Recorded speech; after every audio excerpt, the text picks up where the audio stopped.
Hi everyone, and welcome into Leah Binges, because my name is Leah and I like to binge watch a lot of movies and TV shows. And let's ignore the fact that my hair looks like a wet mop on my head and also that I'm a little sunburned. I don't even know if you can tell that I'm sunburned on this, but I am. But we're just gonna ignore that because I need to film today. Anyway, today I would like to talk about My Life with the Walter Boys Season 2, which recently aired on Netflix.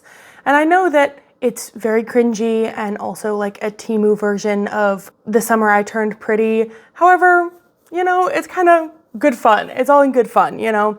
I like to watch cringy shows a lot of the time, so who cares? The premise of My Life with the Walter Boys is that Jackie moves from New York City to the countryside to live with her mom's best friend after her parents and her sister die in a car accident. The new family that she goes to live with has many boys, and I say many boys and not an exact number because I genuinely cannot keep track of the boys that are in the family. There's too many of them, in my opinion. And in that family, it includes Alex and Cole, who each develop feelings for Jackie, similar to The Summer I Turned Pretty with Conrad and Jeremiah with Belly, but that's a whole other video that I'll be making, so we're not gonna worry about that right now. Season 1 of My Life with the Walter Boys left off with Alex telling Jackie that he loved her, and then Jackie kissing Cole, who is Alex's brother, and then Jackie ran away to live with her uncle in New York City. So that's where we left off in Season 1. I only really am gonna be focusing on Alex, Jackie, and Cole in this video because again, I don't really care about the other storylines and there's too many to keep track of. So we're just gonna ignore they exist. Similar to what I said before, I do know that this is just kind of a very off-brand The Summer I Turned Pretty, very similar notes and everything like that. Is the acting bad in this show? Yes. Is the dialogue terrible? Also yes. Is there weird chemistry between the characters? Also yes. However, it is also like one of my kind of guilty pleasure shows. I did watch all of Season 2 in one day, and I will go back to it come Season 3. I don't care if it's cringy or if it's bad or anything like that. So I'm kind of, you know, taking this chance to throw it out there to like what you like. You know, if this is your favorite show ever, I'm not judging. I might be judging a little bit, but I'm, you know, I don't care. You can like what you like and enjoy the shows that you want to enjoy, and if you don't agree with my opinions, then that's totally fine, because everyone is entitled to their own opinion and to like whatever shows they like to watch. Similar to how I'm saying that I know the show is cringy and bad and all that, but I'm still gonna enjoy watching it. So I also throw all that out there to mention to take this criticism with a grain of salt. I also enjoy it, but it also deserves to be criticized and picked apart for those who may care about the opinions of others, or who may want to watch it, or who just want to like have a little fun here. Anyway, that was like a really long preface. That was so much longer than I was expecting it to be, of me just going in circles. So we're gonna try and move on. Also, another little note that I'm gonna mention before starting this, because it's gonna become very apparent throughout the whole video, is that I do not remember what the hell happened in Season 1. Don't ask me. Under no circumstances are you to ask me what the hell happened in Season 1 outside of the love triangle, because your guess is as good as mine. I really do not know. This is kind of happening a lot with me with this new form of TV, because it takes a full 2 years to get a new season and for new content to come out. So I cannot keep track of everything, especially because I watch so many things that I genuinely, you know, I'll watch it, enjoy it, and then come 2 years later, I don't remember anything that happened. This is a rant for another time about like the formatting of shows these days, so we're not gonna get into that. We're just gonna move on. But I just wanna point it out that it's going to become clear that I do not remember anything about Season 1. So just keep that in mind. Overall though, this season, nothing really happened, which was weird. This is again, gonna kind of be a rant for another time as well, but it seems to be a bigger issue with Netflix shows as a whole, that nothing really happens. It's just kind of a compilation of conversations between characters, and there's nothing truly that's happening. So I know they're kind of doing this on purpose now because they know that people have shows on in the background is true. Like, I do that. So I'll say that this show is perfect for background noise because it's incredibly easy to follow the storylines that are happening without giving it your full attention. Like I said, I do know that this is kind of like a paradox because it is a good show to have on in the background, but then also Netflix continues to make shows only to have on in the background because that's what people are doing. Again, let's take that with a grain of salt. But so by the end of season 2, we have Jackie still ending up with Alex yet again, and all of them kind of working that out, but then there's still romantic tension between Jackie and Cole. So we're in the exact same place that we were in season 1. We didn't really go anywhere, unfortunately. With that being said, let's dive a little bit more into the characters themselves. And first up is Jackie, who is honestly insufferable.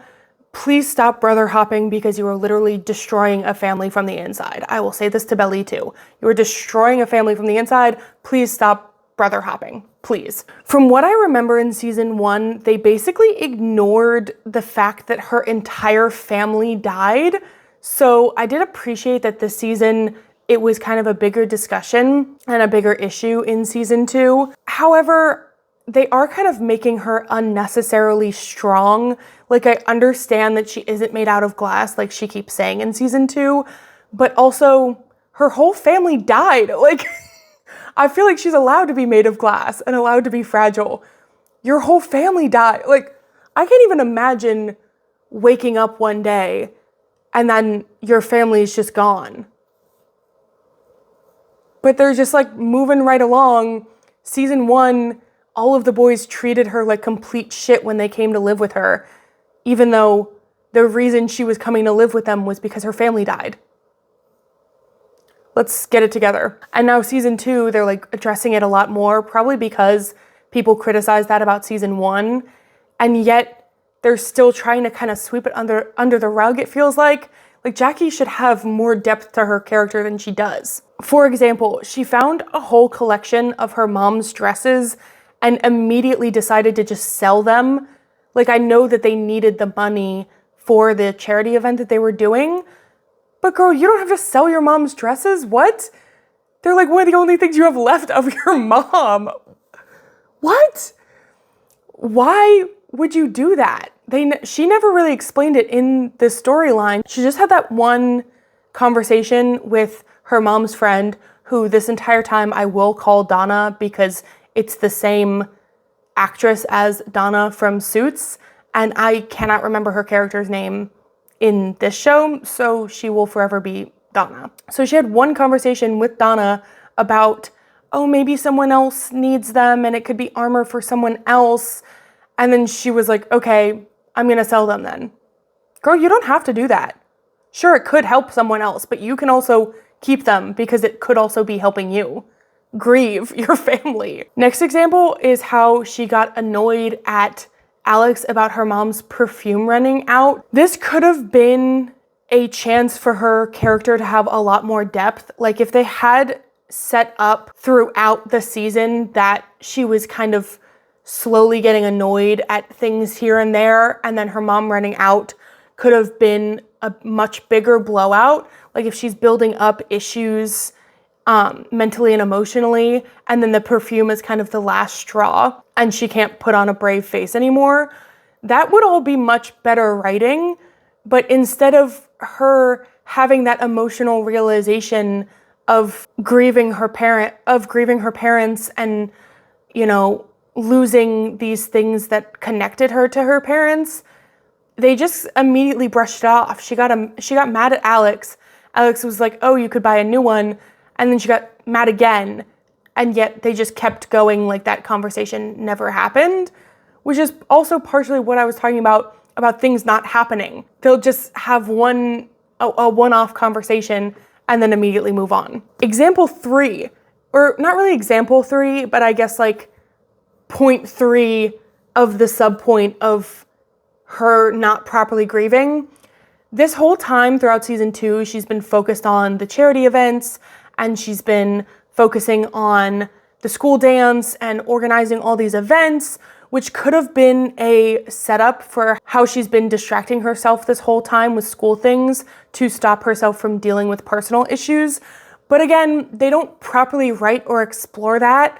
I think they may have had a one point in a conversation where she says, oh, I've just been distracting myself. But again, this could have all been a lead up to kind of a blowout at the end of the season about her missing her mom and how she hasn't properly been dealing with the things that she's been dealing with. Because if I remember correctly, we never really saw any of that in season 1 either. They just showed her finding out her whole family died and then cut to she's living in the countryside and dealing with like a love triangle. Girl, grieve. Which, side note about the school storylines, why the hell did she lose the election? I thought it was going to be some big reveal that her honesty and relatability in the speech that she had would make people vote for her. But then they lost anyway, and it did nothing for the storyline. It just was kind of there. What was the point? Just for her to come to the realization that she was distracting herself, but then her coming to that realization also didn't lead anywhere. So, I don't know. I really don't know. Okay, moving on to the love triangle itself. Her and Cole are clearly endgame. I have a similar issue with The Summer I Turned Pretty. I know I'm mentioning that again, but there's a lot of parallels. It's so freaking predictable considering the way that scenes with Cole and with Conrad are filmed completely different than the scenes with Alex and Jeremiah. For example, there's more tension with Belly and Conrad and with Cole and Jackie. Jackie and Belly both open up more around the brothers that they're meant to be with. They have these lingering scenes. They'll have these close-up shots of the two of them in the scenes. And they don't do all these filming things with Jeremiah or Alex. So it's very obvious that those relationships are the clear winners in the end because of the way that they're being filmed. I don't think they would film the scenes with Cole and Jackie the way that they do if Cole was not meant to be the endgame brother. They literally like put on like romantic music in the background and have these like close-up shots of the two of their eyes like staring into each other. I'm like, this is so obvious. But that's just like my own gripe, I guess. I did say that it's like a very easy show to follow in the background and whatnot. So it's good for that. But at the same time, I'm sitting there like, guys, why are we even bothering with like 2 different relationships with Alex when you're filming scenes like this? I don't know overall why they are so determined to make her be with Alex, especially considering there is no chemistry between the two of them. I personally am an Alex fan. I'll get into that later. But there's no chemistry between him and Jackie. Give Alex someone better. Hear me out for later because I will get into that I really do like Alex. I just don't like him with Jackie. I don't think he deserves to get his heart broken about it. But at the same time, there's no chemistry. Like, just give Alex his own storyline and relationship that works properly. Last positive note I'll make about Jackie is that her friendship with Grace was the highlight of the season, as well as her relationship with Donna. And I wish we kind of got to see those scenes more because I could just watch a whole season of just Grace and Jackie being friends because that was one of the best parts about the show this season. Speaking of, we'll move on to Grace as a character. She's the best character this season, in my opinion. She's a really great friend and honestly should be the main character for me because Jackie is kind of insufferable. I mean, if they would write her properly, she'd be fine, but as is, kind of insufferable. My only complaint with Grace is that I'm kind of tired of the ignored friend trope. I understand that Jackie's the main character, but I would like more time spent on Grace. Why does Jackie have to be self-absorbed and a bad friend? It's kind of just a stereotypical trope. This, again, parallel with Summer I Turned Pretty. Taylor went through the same thing in season 1 where she blew up on Belly talking about how she feels ignored and it's always about Belly and things like that. Same thing happened with Grace. I'm just tired of it. Why can't we just make the main character girls be nicer to each other? Why do we always have to have either a mean girl trope or an ignored friend trope or both? And it's always with girls. I'm just tired of the freaking stereotypes. Grace is a good friend, so make Jackie also a good friend. Oh my God. Overall, Grace is just very optimistic and she's always there for Jackie, and I think she deserves more. She deserves more writing, more screen time, deserves more from Jackie. Overall, best character. Next up we have Alex, and as I said earlier, I am actually an Alex girl. I was an Alex girl in season 1, I was an Alex girl in season 2, even though season 2 Alex kind of bugged me a little bit. Alex is so cute, and the scenes show him being a genuinely decent guy in season 1 from what I remember. Why they're so determined to make the audience shit on him is like really weird to me. He's a good guy in season 1. I don't understand this. But then season 2, they kind of turned him into like this huge douche for a reason, and I do not know why. It's kind of giving nice guys finish last. I don't like that. I don't want that trope in the show. I get that Alex is hurt, but he's being a jerk to everyone, including his friends and his parents and literally everyone around him. And it's just unnecessary. If you're hurt, be mean to the person that hurt you, aka Jackie. But why does everyone else have to get it as well? Alex overall just needs a good and viable love interest who deserves him. Someone who's brand new. I don't like any of the matches they have for him currently. They keep pushing him with Jackie because he's not a good match with Jackie. They started hinting that he's gonna try and like be jealous of Kylie and her new relationship. And I don't like that because I like Kylie and her new relationship. And I also am not a huge fan of the friends to lovers trope personally. Just keep them as friends anyway, unless like there's a really good build up and tension, I guess, but they have not done any of that, so I'm not a fan. And then this season, they also tried to have him with Blake, who was his rodeo trainer, but I hated that as well because I thought it was weird.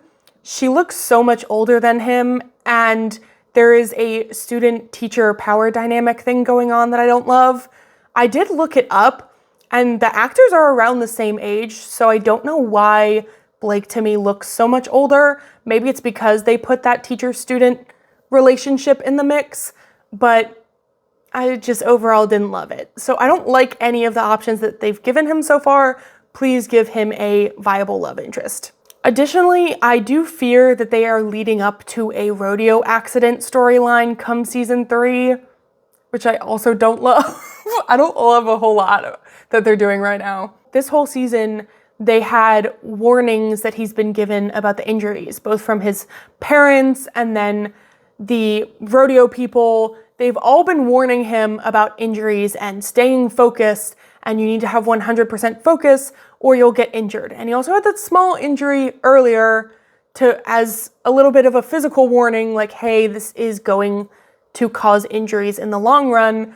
And then very last episode, Blake was like, okay, you've been accepted to, be sponsored, but you have to absolutely stay focused. And they're clearly leading up to Jackie getting back with Cole, and Alex is going to see something happen and then get into an accident because he's not going to be focused. Season 3, here we come. Lastly, with Alex, I would mention the fire and the horse storyline. Like the horse being lost, like the fire, and then he went in, saved the horses, and then the horse was lost. But I will only allow it the same impact on this video that it had in the show, 0 to none.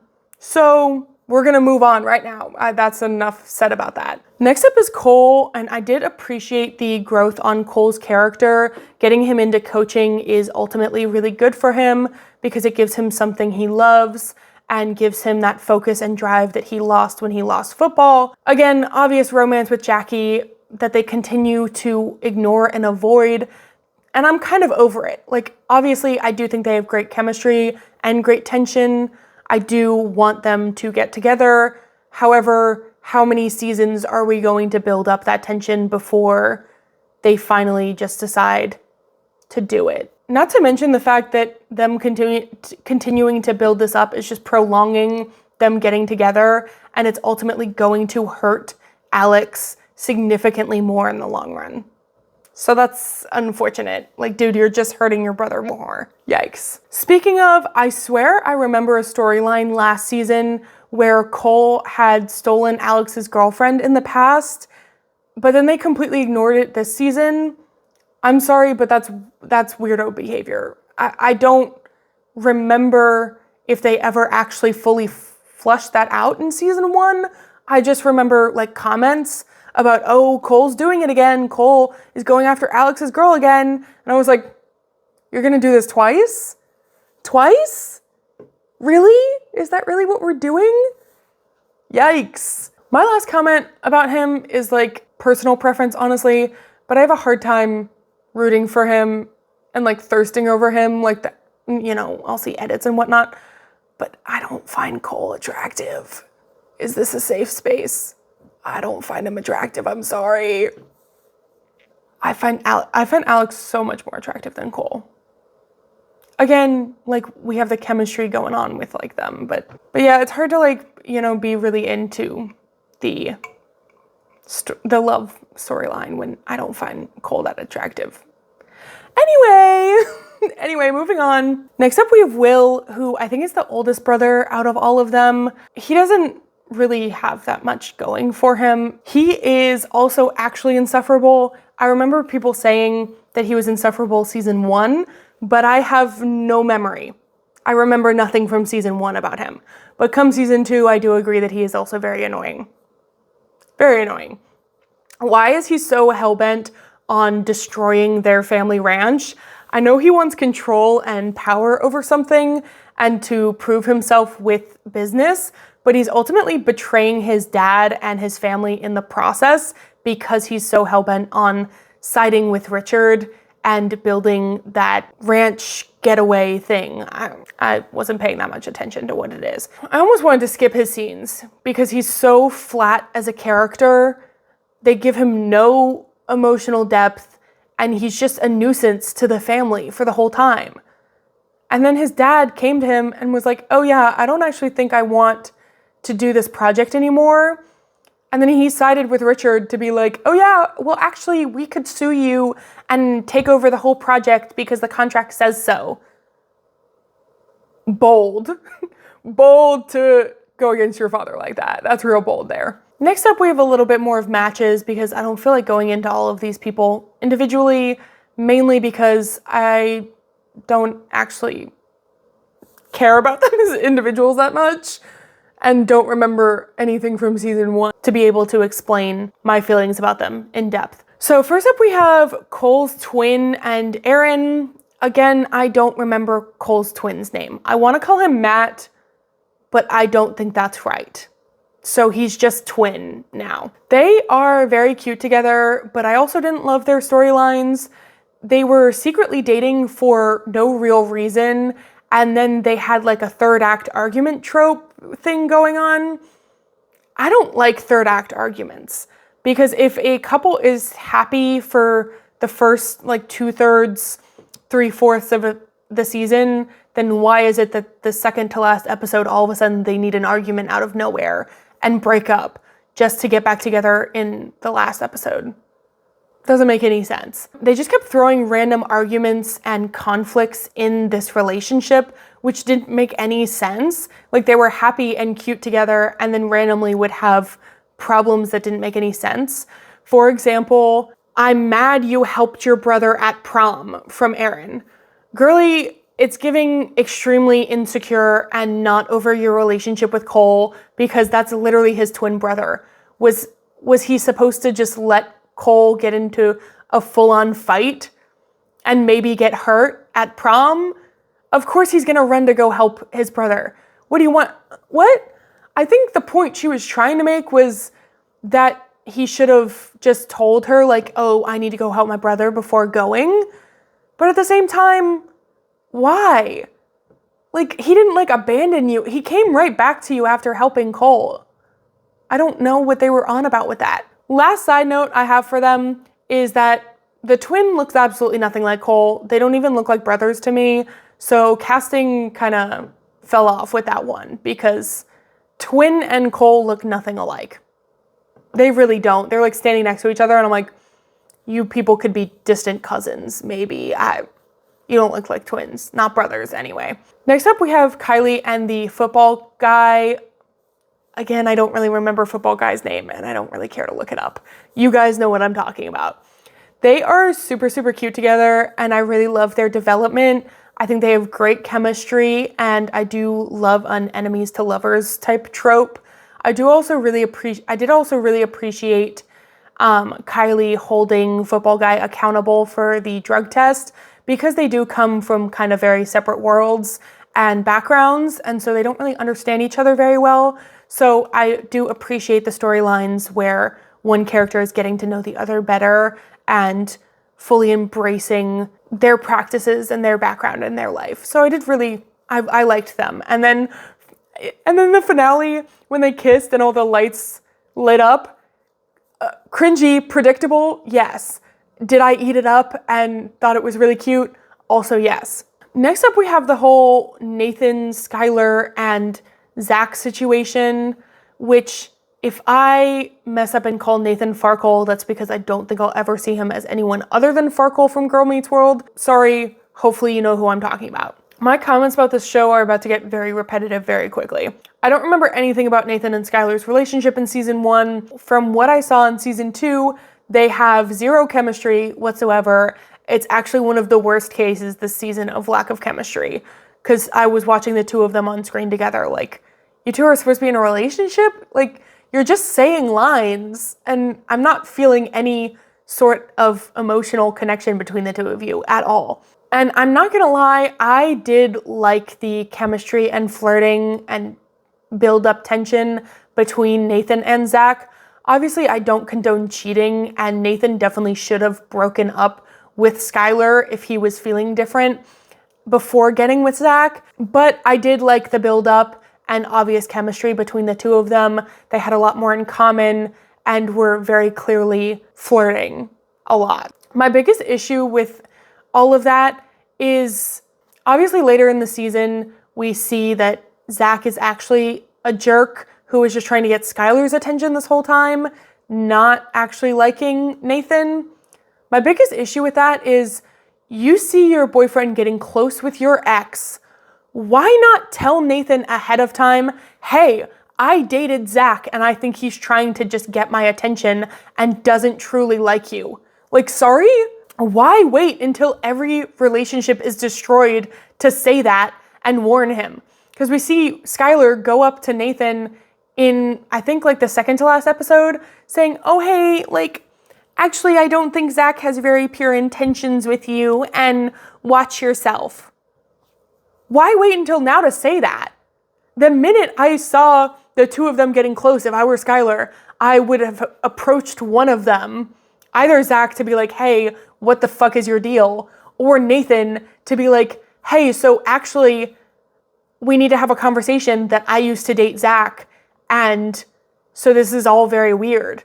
You're not communicating with your partner at all. The issue itself for the audience was basically non-existent until the whole thing blew up. In the end, the whole thing just seemed to exist just to break up Nathan and Skylar, which I don't totally mind because, like I said at the beginning of the season, I didn't think Skylar and Nathan had a whole lot of chemistry, and I still don't think they have a whole lot of chemistry. But then just have them break up. Be like, oh, hey, I don't think this is working. Let's just call it quits. But instead, they orchestrated this whole cheating breakup storyline. There was just no communication between any of them. And why is it that we had this great buildup and then they break up and now all of a sudden Nathan's changing himself for Zach and, you know, it's toxic and this and that. It just came out of left field a little bit.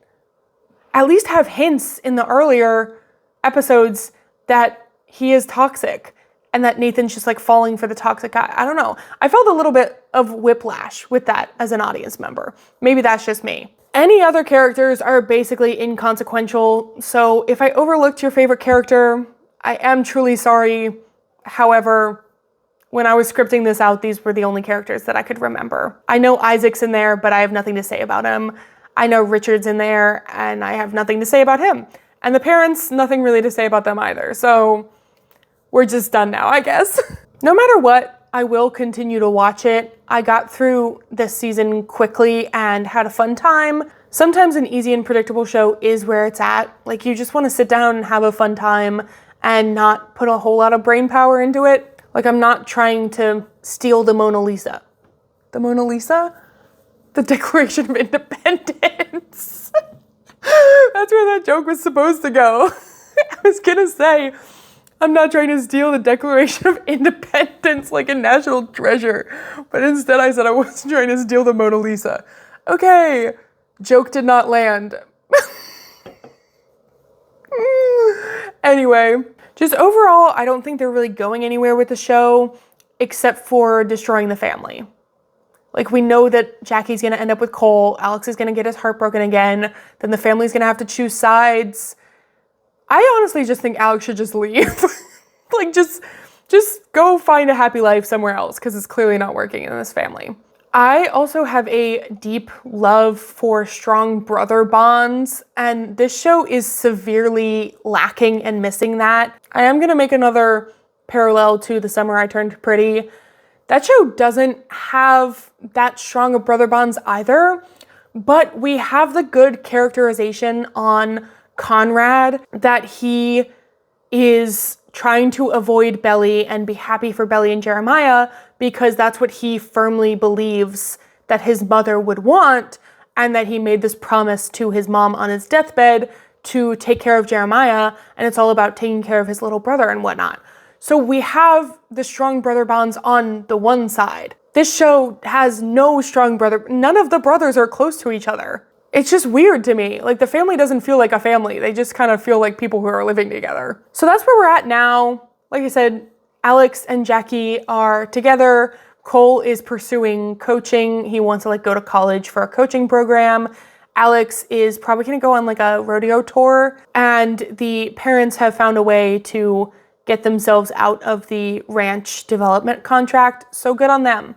That's where we are now. Oh, and Grace's parents are getting divorced. But again, with giving that storyline as much weight in this video as it did in the show, because it gave none. So moving on. Thank you all so much for watching. I hope you enjoyed this video. Please give this video a like if you did enjoy it, and subscribe to my channel to keep track of all my future videos. I am trying my best to get more and more videos out there, but I've been working so much, so I haven't had the chance to watch a whole lot. And also, you can see my cat in the background, sorry. And also, I need time to film, and I haven't had time to film. So I do apologize about all that. Thank you again so much for watching. Please subscribe and check out any of my other videos if you enjoyed this. Bye!